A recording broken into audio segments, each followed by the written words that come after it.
Okay, so welcome back for the second round of these virtual sessions, where we're sort of building towards the workshops next weekend, where Joe, Penny, myself will be joining you all once again in Carbondale and Paonia. And I just heard word yesterday that a few people, or a couple people anyway, are going to be coming from the Front Range, and then we have Bennett, who's coming all the way from Taos. So you guys have somebody coming from Taos once again. I don't know if Robin's going to be coming again, but there's a lot of energy right now and a lot of excitement that's, in an area that is much bigger than just the two bioregions around on either side of McClure Pass. So I'm very excited about all of that, and clearly not alone there. So I want to we're not going to do check-ins today because we're going to have a lot of time to talk in the second half of this meeting. But I did want to do just a really quick recap of this past Wednesday. We heard some needs coming from both Carbondale and Paonia. I would say it was like a very early initial needs assessment. And we're also doing some mapping and some surveying in Paonia that Jeremiah is leading. And I was just thinking the other day and thinking more this morning that perhaps we can also get that process going in Carbondale. And perhaps we'd be able to pass out that survey or give out links to it when we arrive on Friday to begin mapping the various intentions amongst the community there as well. But in Wednesday's session, I heard a call for clarity around pro-social and around landscape partnerships to bring those a little bit out of abstraction and into reality so that we can see them and a little bit more concretely and know how to move forward. I have a couple of links that I can share with you all, put in the chat here shortly. One of them is an introductory course on pro-social that's free. And then the other is a short video on common land on the 4 returns. And so in addition to hearing some needs, we also heard some early inspiring visions for the landscape, some projects that we can begin to be inspired by and mobilize around. And then also I heard a desire to invite more people into the community, and how do we enter that process? How do we structure that? We talked about how we can put together a video. We plan to put together an introductory video here in the next month or so in order to facilitate that. And also Andrew from Carbondale recorded Joe's first presentation, and we'll be able to share that as well. So if there's people in the community that you want to sort of give a glimpse to, we can share that around now. So there's 3 links that I'll post in the chat as soon as I'm done blabbing here. And so a little bit about today's session. On Wednesday, we were really in conceptual space. We were really in a thinking space. And bioregional sense making really requires that we embody as much as possible. So integrating into the whole is a really complex process.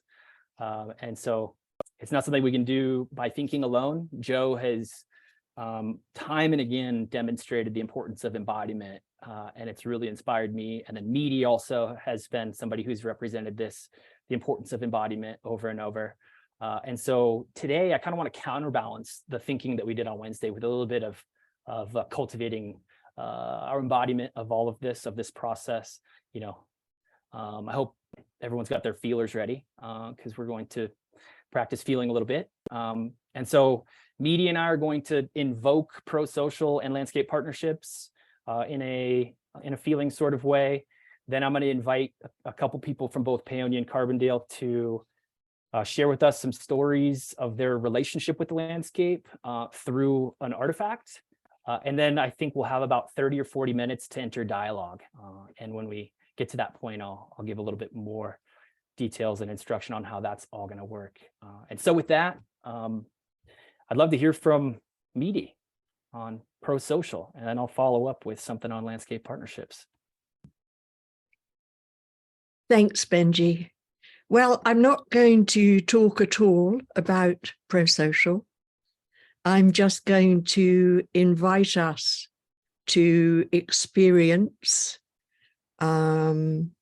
relationship, being in relationship in the moment. And so I'm going to invite you to take a few minutes with me now to center yourself in place and have the chance to go within and really check out our beingness, what's going on in our bodies, how we're really arriving here today, and who we may have come with, who may not yet be entirely obvious in our Zoom room. So before we do that, I'm going to invite everyone to take a minute.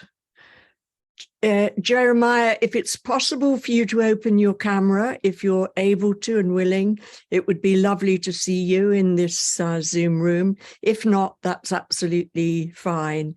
But let's take a moment to look around this sacred Zoom room space that we're gathered in together. And look at everybody here. Just look into the eyes of each person in turn so that we can see and begin to know who's here.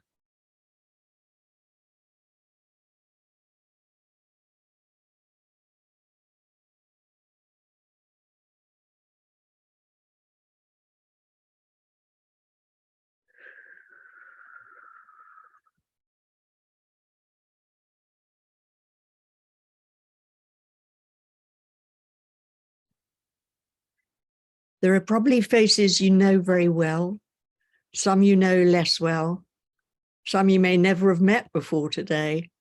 So just look around you and know that wherever we come from, wherever we find ourselves currently in the land and in virtual space, we're all here because we heard and responded to a call from Gaia. It's an urgent call in linear time, and it's also a sacred call from way out beyond the walls of time and space as we know it. It's a call coming through our sacred lands, a call from the mountains and valleys and plains and watercourses of Colorado, of Paonia, of Carbondale, and beyond. We're here in response to a call from our ancestors and a call from our children and their descendants. The call comes from all our relations, two-legged, four-legged, creepy, crawly, winged ones. All these who called us are here in this room with us, whether we see and hear them physically or not. They're inviting us and invoking us to step up into our full powers as humans. They're encouraging each of us to be mindful stewards of all that we've inherited, as well as to be heartful caretakers for all who will inherit the results of our stewardship. And so I invite you now, if you feel ready, to close your eyes. If you're not comfortable closing your eyes, just maybe soften and lower your gaze. Notice your body. Notice its edges. Notice how it connects into your chair. Notice your breath as you breathe in and out. No need to change anything in your breathing. Just be with who and how you are and how you've come in this moment. And now let your breath go gently down through your body, into your legs, and down into your feet. Feel your breathing connection with the land beneath your feet. Feel your breath move out through your body, through your feet, into the land.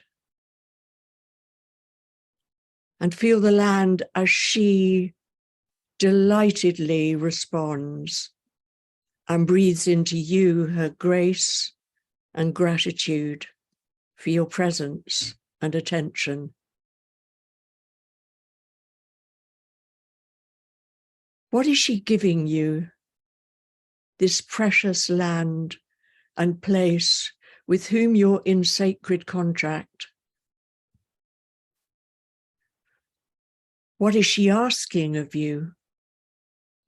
What is she asking of all of us who are gathered here today together to do sacred work and play?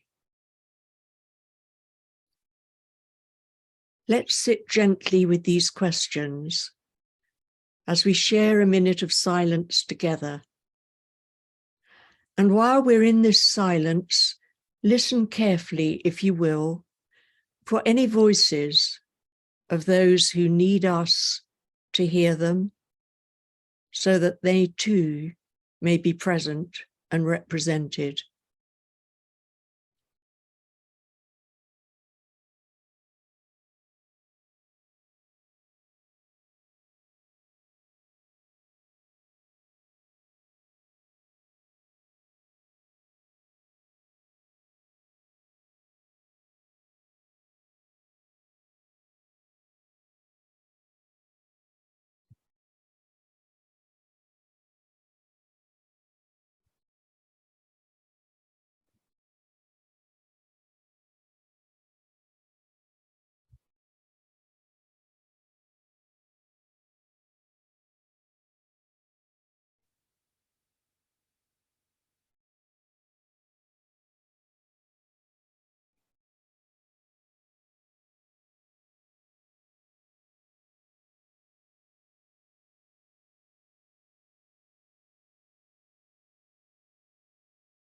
Who, if anyone,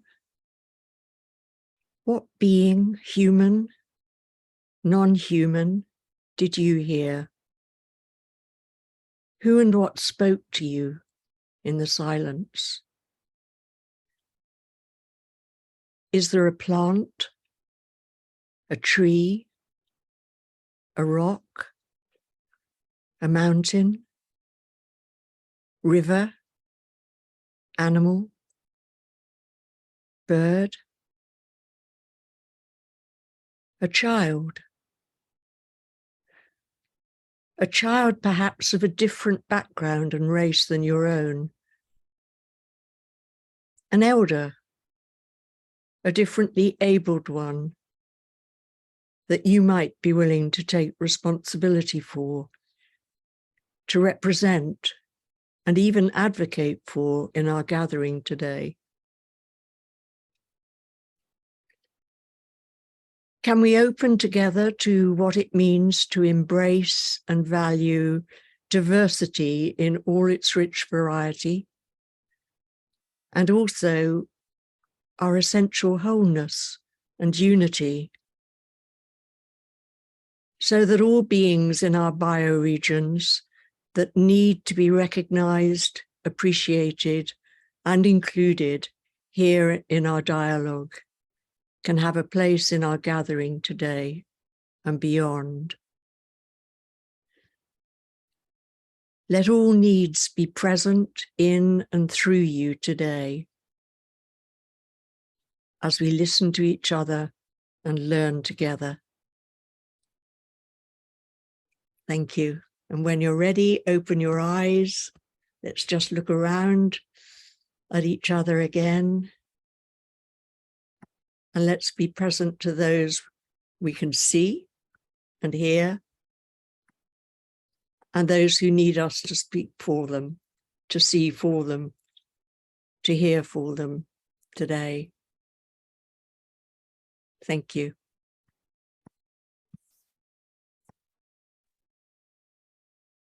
Well, thank you, Meadie. I really appreciated that. I, for one, heard the wind. The wind came in when you asked whose voice wasn't here. It picked up right when you said that. So that sets the stage beautifully for me to now talk a little bit about landscape partnerships. To many of us, it's a phrase that likely sounds like a lot of structure, and it is. It is. It's a model. It has phases. It has a lot of details to it. But I want to try to share that it's also more than that. It's a lot more than that. I want to try to convey that through a little bit of storytelling. This is a short story, a story about my life. And you may share this sentiment, but I felt like this vague sense of emptiness for most of my life. And I knew that, I didn't really know what it was, but I knew that it had something to do with wanting to be a part of something bigger than myself. And it's been a really long journey to discover what that is. And really only recently have I arrived at, a strong sense of what that is. But even in the beginning, I knew that it had something to do with my sense of home. And maybe you guys can agree. And the thing about becoming part of something bigger than ourselves is it's really important that whatever that is worthy of the devotion, because committing to something bigger than yourself is always something that requires certainty and sacrifice. And so for several years I searched, and I may have something in addition to a lack of sense of home or some homelessness with you all, because you are two agricultural communities. I thought that thing that was bigger than me that I wanted to devote myself to was a farm. And I became pretty obsessed with restoration agriculture for quite some time. I spent years working on farms and ranches, mostly in Central California, Oregon, on the West Coast. I was working towards starting my own farm one day. I thought that was the goal, but the closer that I got to it, the more that I realized that wasn't quite what I was looking for. But the closest that I ever felt to my goal, if you will, or a sense of home, is when my small scale farming community came together, when the stewards of the landscape were in one place. And that was at places like farmers markets. We had big celebrations, birthdays, potlucks. Farmers throw killer potlucks, by the way, good ingredients. Usually they're good cooks. I've noticed that. Maybe you have to. But those experiences gave me just a tiny dose of what I was looking for, but enough to know that I was headed in the right direction. So a few years ago, I dove into books on bioregionalism, on indigenous ways of being, worldviews, and I started to gain even more clarity on what I was looking for. What I was looking for was a community that was coming together to represent the landscape, to give voice to waterways, forests, wildlife corridors, open expanses, mesas, canyons, all of it, and developing an ability to integrate all of that into a coherent whole, and in some sense, giving it one voice. And I really want to be a part of a community that is deepening its sense that it is, in a very real way, the land. I think Meaty sort of shared a bit of that sentiment as well. And along the way, I think it'll be interesting to see how we sense each other as parts of the land, as manifestations of the land. And I really am dying to experience the relationships that gives rise to. And so I just wanted to share that landscape partnerships can be the bridge to all of that. They're a model, they are a framework, but they're so much more than that. And I really think that they can be nothing short of pathways home. And so I just want to share that's something that I feel is worthy of my devotion and whatever sacrifice that requires. So that's all I had to share about landscape partnerships. And with that, I'd love to hear from some of our volunteers. Lisa, Rita, maybe we start with Carbondale and then move on to Paonia and do a little storytelling about our relationships with the landscape, with an artifact. And I'm curious if anybody feels ready to go. Sure. Okay. We can go ahead and go. Yeah. Thank you. So my artifact is something that I've had for a little while.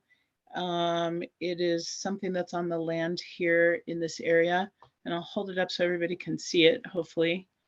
So it's a piece of marble, and there is so so I live right in Carbondale in town, and there is a town called Marble, Colorado, that is south of Carbondale. If you take Highway 133 south before you go over McClure Pass, and it's just a small little place, but there's a marble quarry. If you take a road, you can, yeah, I don't think you can drive on it now because they're working up in the quarry, but there's a narrow dirt road that goes up a mountain and it takes you up to this quarry. And so this little town of Marble is right there close to this quarry, and there are pieces of marble all over. So especially in the town of Marble, there's pieces of marble all over in the town. And in Carbondale on Main Street, people have taken these big blocks of marble and created different pieces of artwork out of it. So when you go into downtown Carbondale, if you just are aware and you look, it brings, at least for me, it brings me back to this area where there is this abundance of marble. When you drive up Highway 133 from Carbondale up towards Marble, the Crystal River follows Highway 133, and there are pieces of marble all along the river. So when you're driving, you can see all this marble that's on the land. And I think there used to be a train, there's train tracks. I think there used to be a train that went up that way and probably brought marble down from the town of Marble. So I think maybe it looks like maybe some of it fell off the train and is lying on the land. But it is definitely part of the land here with pieces of marble all over, and you can see it in different places. And for me, that symbolizes some abundance of the land. Yeah. Thank you. Yeah, thank you, Lisa. I wonder if, does anybody from, Gwen, I don't know if you're from Carbondale, Rita, you're certainly on that side of McClure Pass. I just wonder if there's any responses to what Lisa shared and invoked. It doesn't have to be, we can, marble as well, how about that? I have a piece of marble and I have had this piece for quite some time, and it is the shape of a mountain. It reminds me of one of the peaks of Mount Sopris, which is south of town. It has, in the sunlight, it has a green, very, very pale green tint to it. So it reminds me of the forest land that surrounds our town. It also has a line across it that reminds me of the Crystal River that, as Lisa described, flows from the top of this valley down past Mount Sopris, down through the farmlands, and meets up with the Roaring Fork River. It also has a very shiny sparkle to it, which reminds me of the cosmos and the connection to all that is. It has a lot to say when I sit with it and hold it, and it has a beautiful shape that fits in the palm of my hand.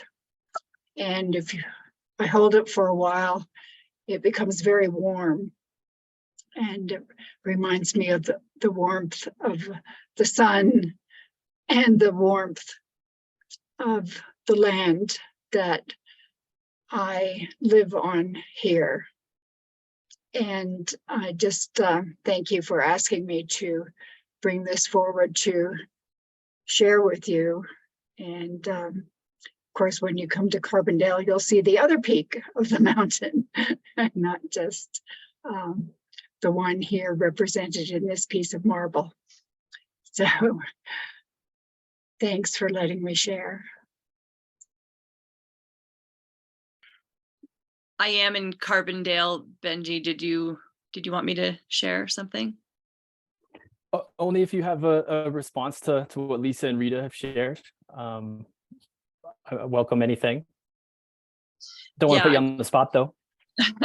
Yeah, I mean, the thing that I think about right away is a tree that I have a very strong relationship with. I visit it probably at least once a week in the summer, and probably a couple of times a month in the winter, I would say. But it's become where I go to share all of the many emotions and you know, inner states that are happening in the work that I do, and joys in life. And it's become a real portal for guidance. So it's where I go to listen. And it overlooks the whole town and the confluence of the Roaring Fork and Crystal Rivers. So I get to take that all in on my way to this tree. And I always feel very grateful. Thank you for that. Yeah, that's beautiful. And you know, in these early days of our convening, you know, we are thinking a lot about needs and how we move towards landscape partnerships. And now that we've sort of invoked the land in a couple different ways, you know, we've heard from marble, we've heard from a tree. I'd like to invite everybody to think about the needs of the land. Maybe you already have been, but maybe this opens up a new way of thinking about it, feeling into it. So thank you all for sharing. And hey, Joel, friend of ours from Bioregional Catalyst, good to see you here.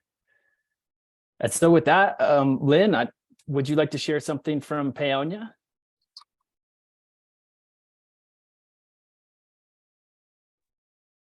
Can you hear me? Sure can. Yeah, you're a little faint, but we can hear you. Okay, I'll come closer. So what informed my relationship with the land and the landscape? I have to journey a long ways back until where I was 6 years old and spent most of my time in our backyard, where we had a wild area and a very beautiful area with perennials and lots of flowers. And I would spend hours and hours just sitting and watching and observing. And suddenly I started seeing the fairies. And they started telling me and showing me, more than telling me, their stories. And the fairies were not like our fairy tale fairies. They were the birds. This is the wing of an owl that was killed on the highway many years ago, a barn owl. And so I started to create a relationship with the fairies.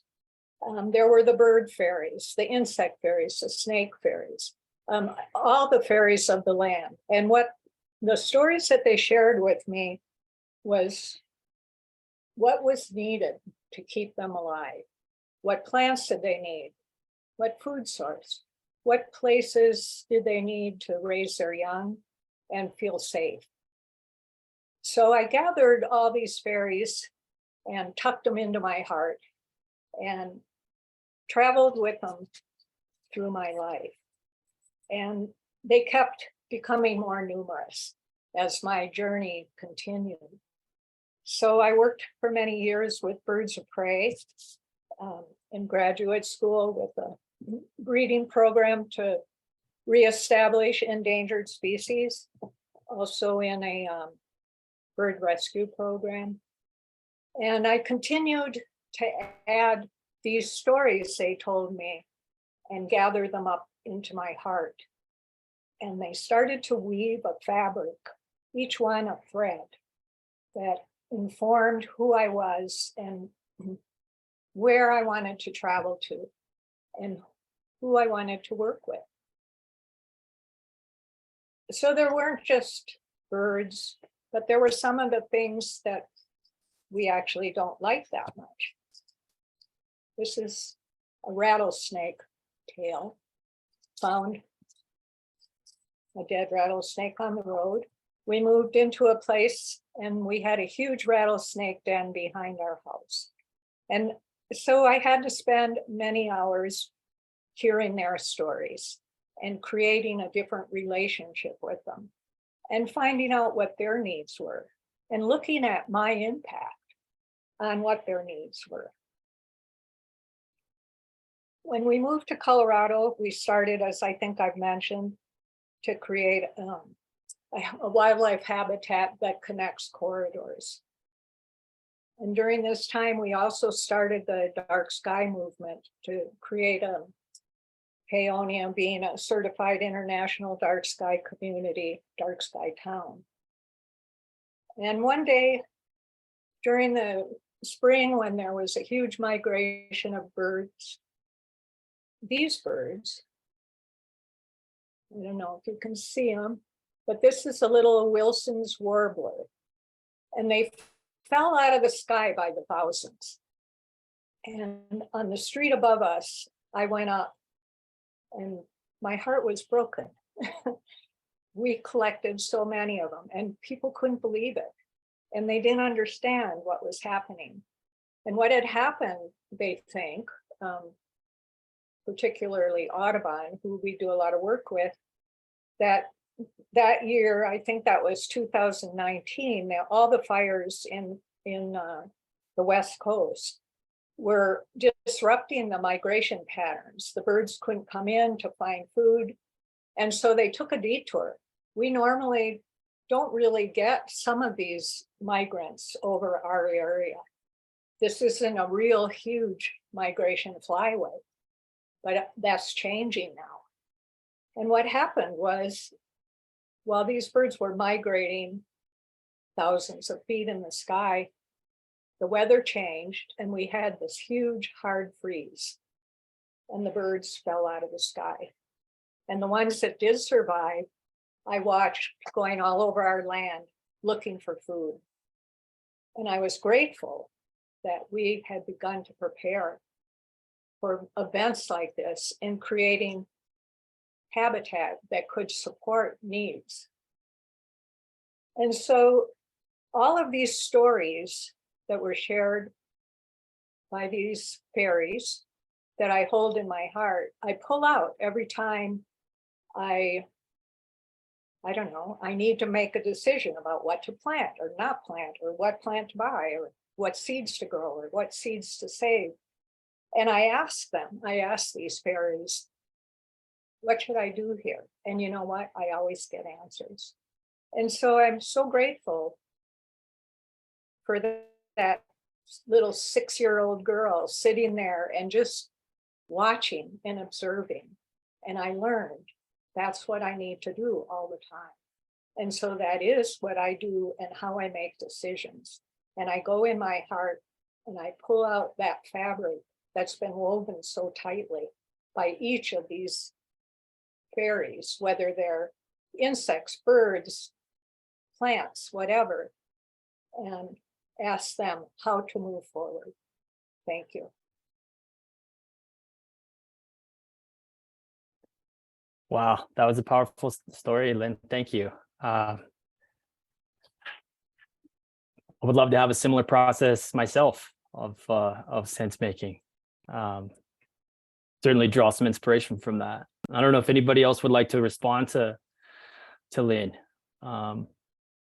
People from Paonia in particular, but anybody really.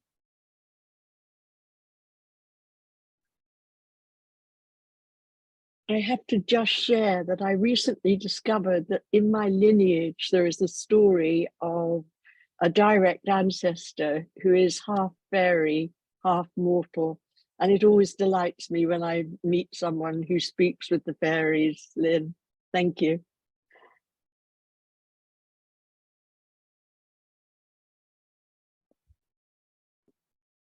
Well, at this point, I'd like to invite other stories from Paonia before we jump into some what we call campfires. We'll split the room in half and have some time to enter some deeper dialogue and just explore what's surfacing for people. But is there anybody else who would like to share something from Paonia? Some relationship with the landscape? It's fine if not. I don't want to put anybody on the spot. Bruce. Yeah, something that I've told a lot of people since I've been here. You usually ask, how did you find Paonia? And people have a variety of answers. I literally felt like I was called to come here. And this morning's session has reinforced that idea. I mean, I literally heard a voice in my head that said, you're going to live here someday. I know right where it happened, on the turn and the hill down into Hotchkiss, when you're coming across the Dobies and through that farmland off of Redlands Mesa, Rogers Mesa. And you turn a corner and you come down into Hotchkiss from the west. I looked out over the valley and something said, you're going to live here. At the time I was living in Los Angeles and I really had no plans to move. So I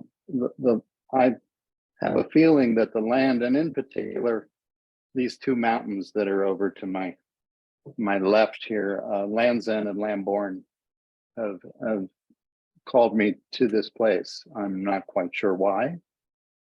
It's been 4 years. I'm still trying to discover exactly what it is I'm doing. But I think I'm bringing trees with me. I think that's part of the solution to the puzzle.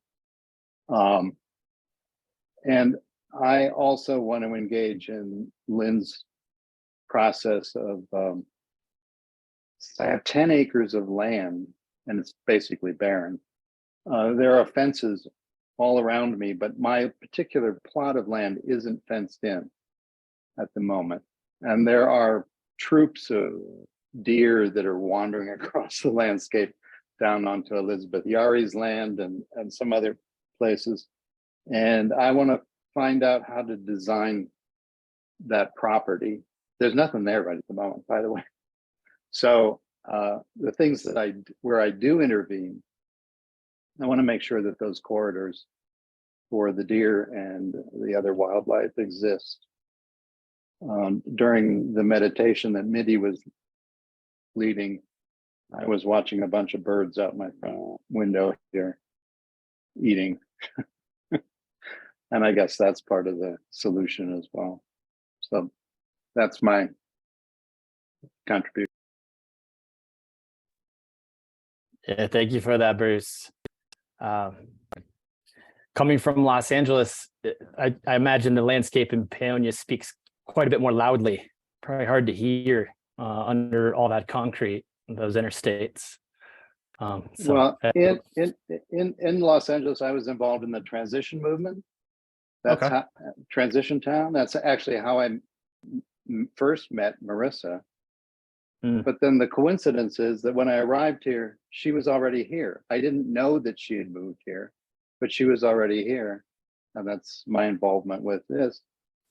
And transition did not take root in Los Angeles. There was just too many other things going on. And I'll just finish with this. When I took my first permaculture class, the instructor said, how many of you are here from Los Angeles because you're seeking community? I think this speaks in particular to you, Benji.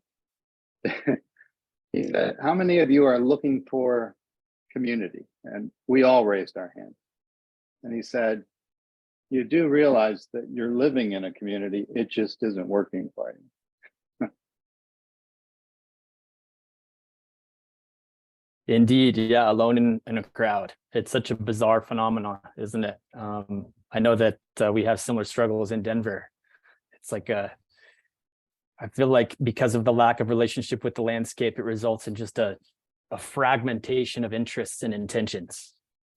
And when you come together with people, even that are bioregionally minded, they all come with these very different intentions. And I find that they don't really even, they're not hearing the landscape all that much.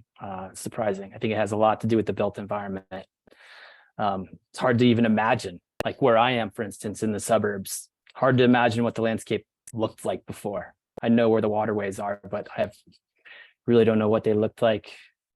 You know, what sorts of animals made their way through. I know beavers, but they're a long ways away right now, unfortunately. But yeah, certainly hear the mesas loudly when I go to Paonia, and Mount Sopris really loudly when I'm in Carbondale. So looking forward to that.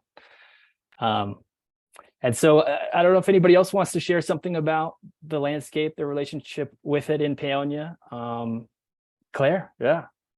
I just wanted to respond briefly to Bruce, just to say thank you for sharing that it was your heart or something that was pulling you there, and naming that, because I don't think our culture gives very much scaffolding to support that. Often we have to use logical and rational reasons for it. And of course, those are there. But I think that embodied intelligence is something that we've underestimated. And just to lift that up, it's just, yeah. Yeah, thank you. I think that could be one of the themes of today's workshop. By the way, I'm one of those people who doesn't listen to those voices very much. Oh, honesty is great. Yeah, I think we're all learning too. Really, I know I am. It's kind of a new concept to me. But with that, I'd love to introduce like a conversational container, like a sense-making container that we've been participating in Earth Regenerators for almost 3 years now. I'll give a little bit of a backstory, and then I'd love to invite Meadie or Claire or even Joel, some of the people who have participated in these quite a lot, to share their perspective as well. But about 3 years ago, I read the book Sand Talk by Tyson Yunkaporta. I don't know if anybody's read it here, but the book is phenomenal. How Indigenous Thinking Can Save the World is the subtitle, which Tyson himself gets a little bit uncomfortable with, but the publishers insisted on it. But it kind of does explain what it's all about. But in the book, he introduces a social technology called the yarn, that if you look at the Aborigines of Australia and the Torres Strait Islands, they were some of the most successful deep time land stewards in human history. In Australia, which is a really tough continent to live in. I mean, it's really dry.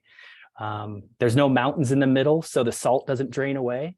So if you have poor land management techniques, salt just rises to the top and the entire ecosystem can collapse. So amidst these adaptive pressures, we had people who were living in relative abundance for 50,000 years. And so I read this book and considered that, and I thought, wow, I think there's a lot that we can learn from these social technologies. And so, with a bit of naivete, I suppose, I started to open up these conversational containers in the Earth Regenerators, where we're like playfully playing with these concepts, like how can we create a container where we follow some of the principles of the yarn, like all voices are heard, we honor the pauses, we express ourselves in a variety of different ways, and we're just really open to whatever wants to arise.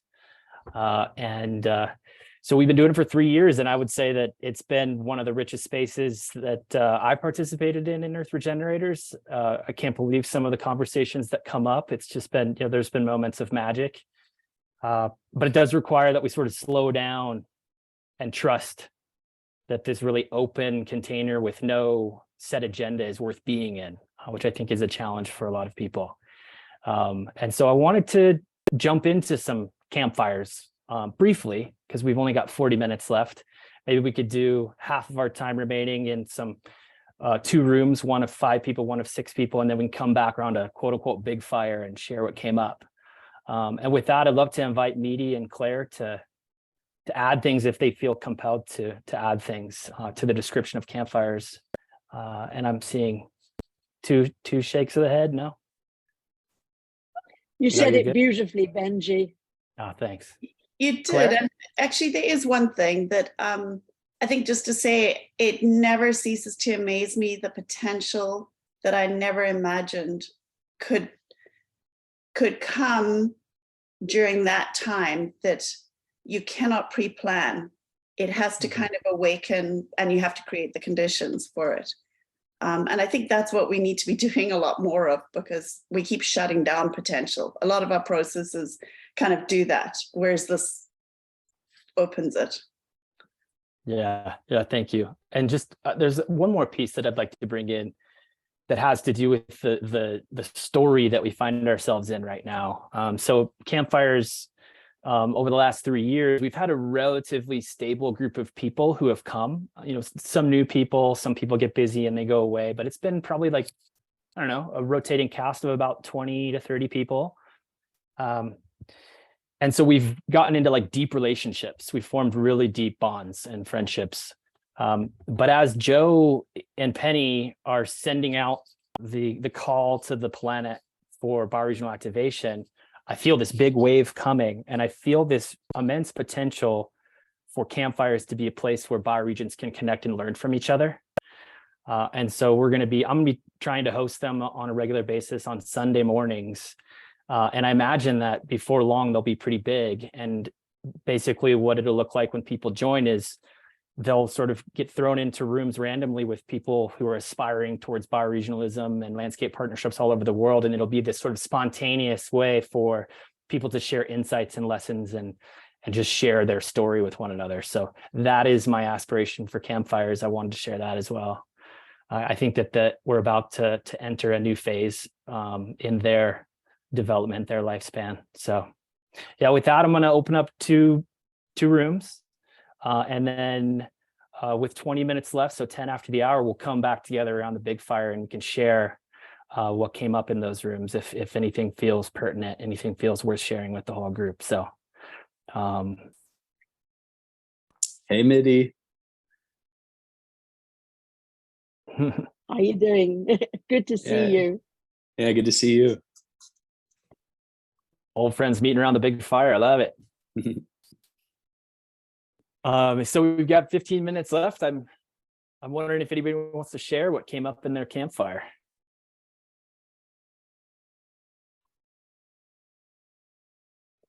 Well, I think in room 2, the piece that I came away with was the importance of engaging youth in conversation on this topic and looking for opportunities to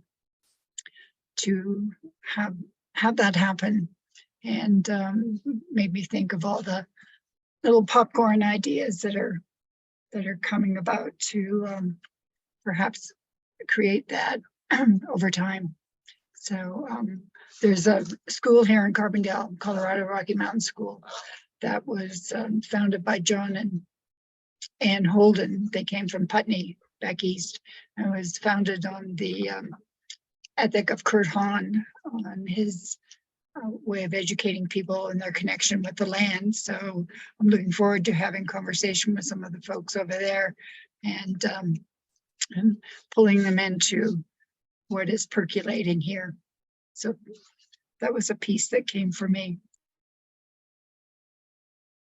and if I can just expand on that a little bit, we went into the importance of intergenerational, the whole spectrum, and that we've become very abnormal in how we meet and do business, where it tends to be a very narrow demographic and a particularly controlled. And Benji brought in the big difference that Joe and Penny had felt when they'd come from Colombia to Colorado. And I'm telling your story, Benji, here, is the interruption of kids that are part of the meeting because that's just normal, whereas the absence of kids in many of our meetings and just what that does.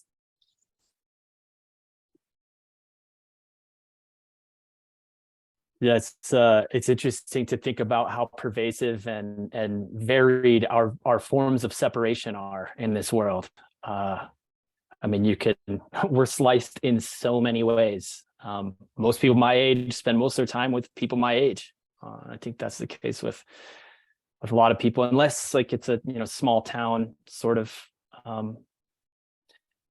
context. But yeah, how do we go against the grain there and include people of all different ages and shapes and sizes? And Claire, I just shared with somebody else your definition of bioregionalism that you shared like a year ago now, that still sticks with me as one of the best I've heard, and see if I can articulate it.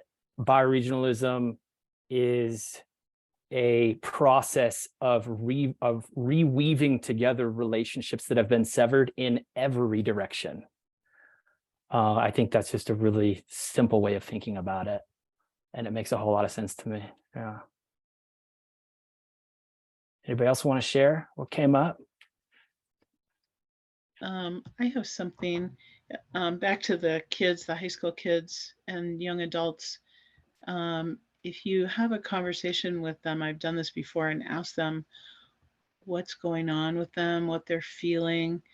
They will tell you that a lot of them are feeling some fear and some hopelessness around what's going on in the world. And I think this is an opportunity, if they decide to step up, it's an opportunity for them to step into that and take some action and create something different.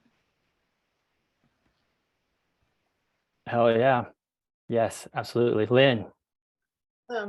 We have a great small school here called Paonia Experiential Learning Academy, and they've used our place as a place-based learning situation, and they do that all over the place. And they would be a great group to invite to this. And I know that people who run this school, Phil and Emily, I think that they could find at least one or two individuals that would be interested, maybe some of their older students, because it's a pretty it crosses a big age span, these groups of children. But they have turned out, I mean, I've met some after they've graduated from this school, and they're out there wanting to do it, and they do have hope, and they do, but it isn't false hope. They see the struggle ahead. So I think it would be wonderful to include them, or even maybe just the teachers to begin with, and maybe there could be a group that then starts coming together as they understand what this process is.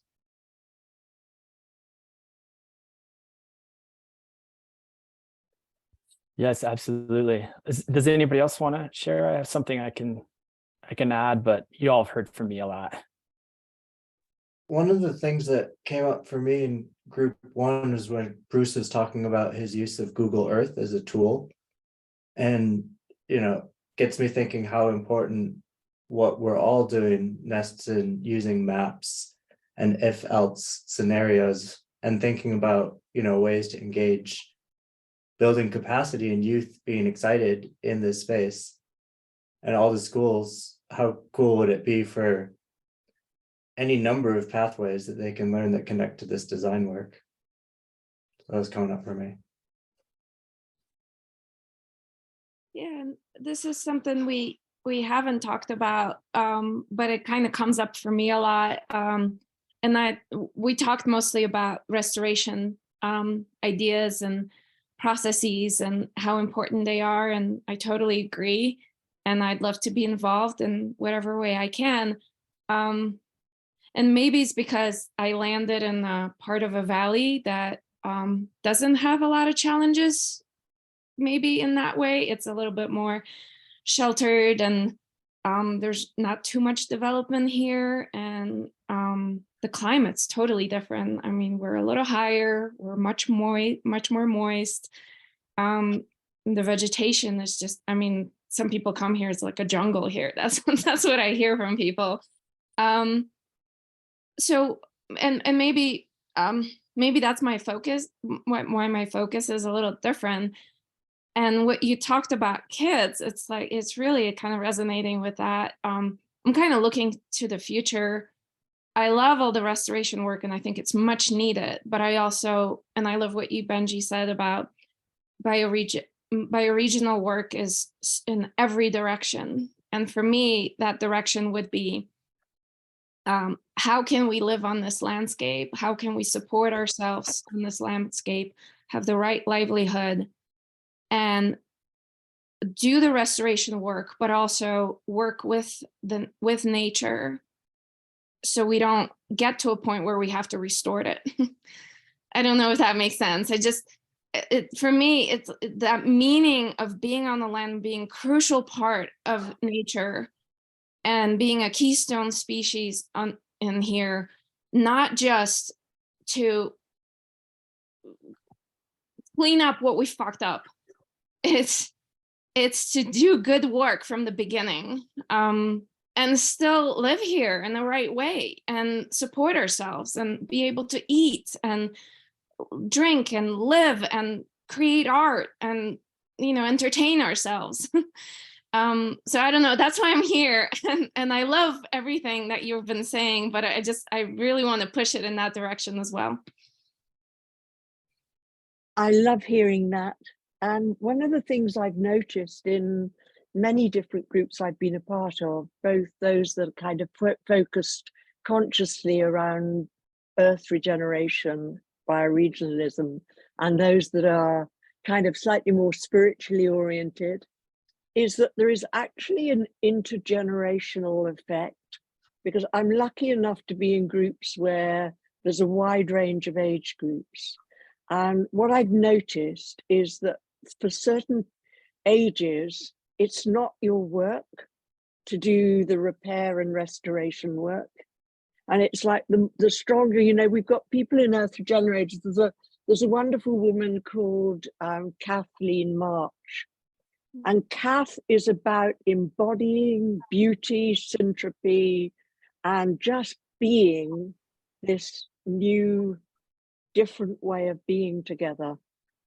And there are others of us who've got the restoration work to do. Kath is 40 and I'm 76. And I've got a different job to do than Kath. So my work is a lot about repair work, is about conflict resolution, is about healing. She's about getting out there. And I really think part of learning and why pro-social is so important is because so many of us were reared in an either-or culture, and we listen to something that's a different perspective than our own, and there's this kind of knee-jerk reaction of, oh, we're not doing it right. Oh, well, if they're doing it that way, then I must be wrong. And you get into this either-or polarized position. Whereas if we can just really appreciate, and I so love what you said about, I'm here for this, hooray, thank goodness, and I'm MIDI, I'm here for what I bring and the space for it all. Thank you. Thank you, Midi. Yes, Scott, and then we might sort of wind down after that and go into a closing. Yeah, thanks, Benji.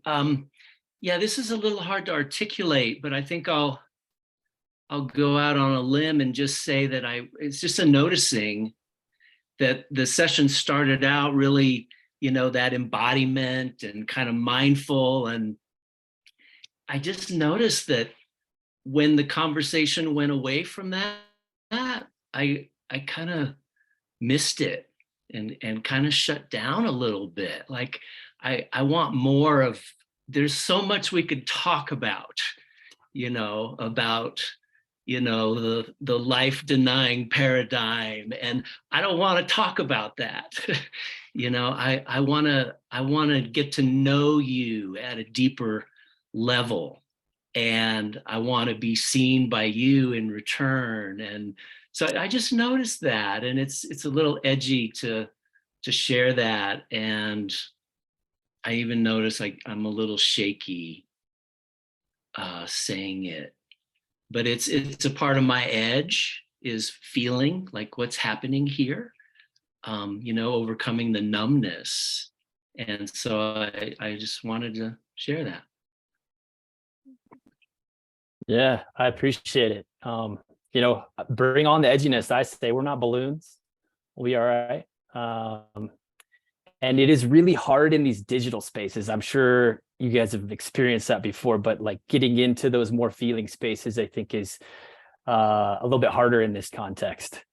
And I'm really looking forward. I think the workshops on the ground, we're going to be trying to, don't quote me on this, it's no promise, but I think we're going to try to create some spaces next weekend where we're really trying to feel, to embody together. So looking forward to that. Joe's got a way of really holding those spaces beautifully. And with that, I promised in the beginning that I would share some resources. So Scott, we're getting extra conceptual now.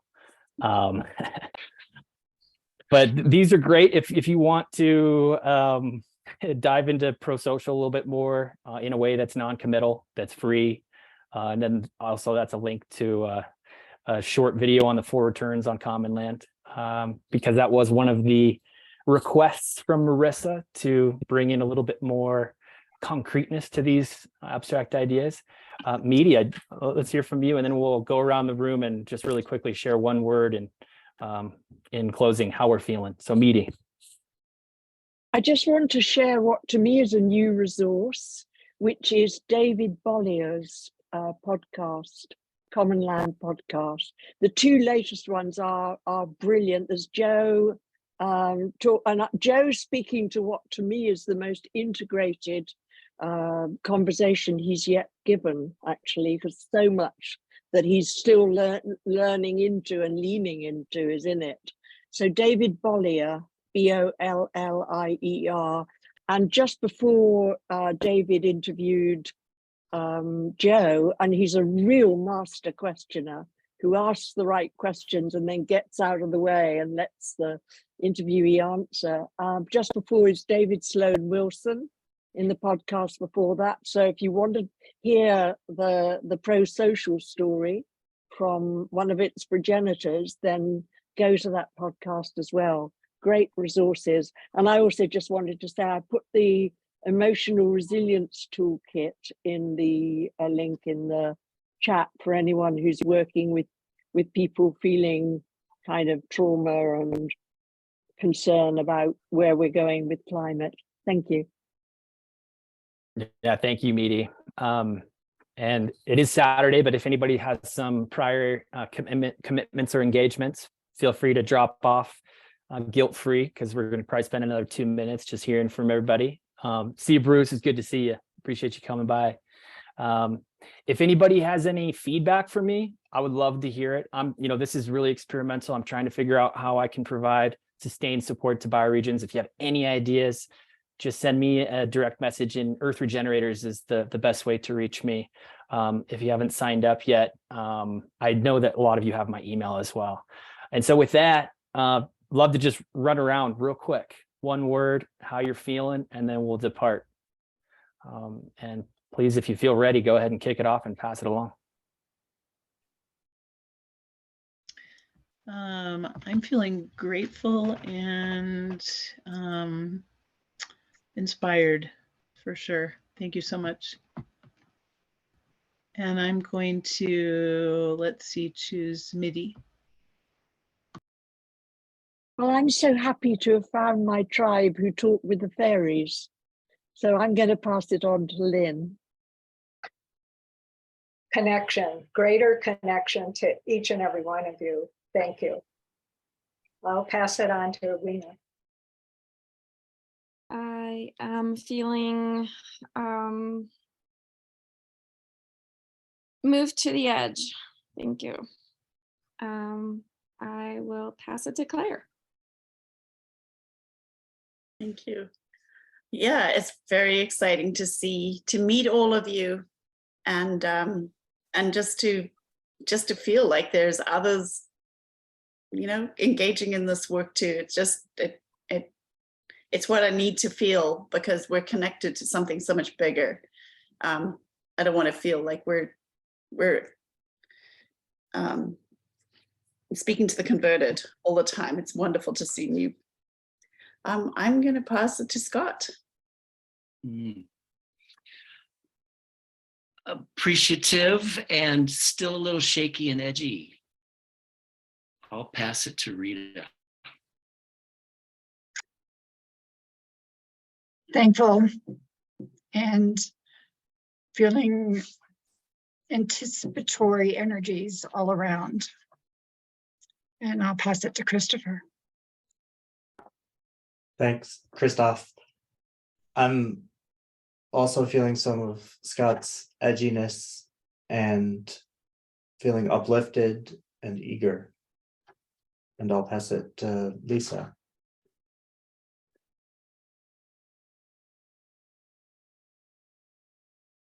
Lisa, did you go? I did, yes. Oh, did Thank you. That's okay. everyone go? Hey, it's just me. All Right? Benji, Am I not? back to you. Okay. Not forgetting anybody? Okay, we're good. I'm looking around. Okay. I feel like I'm surfing, just surfing, riding this big wave, having a good time doing it. Not really knowing what's coming, but I'll just stay standing, doing the best I can. And thank you all for joining today. We're going to do something similar on Wednesday at 10 a.m. if you can join. Not sure what yet, but like I said, we'll just ride the wave. And then lots of fun stuff coming next weekend. Looking forward to hugs. We'll see you soon. Look forward to meeting you in person.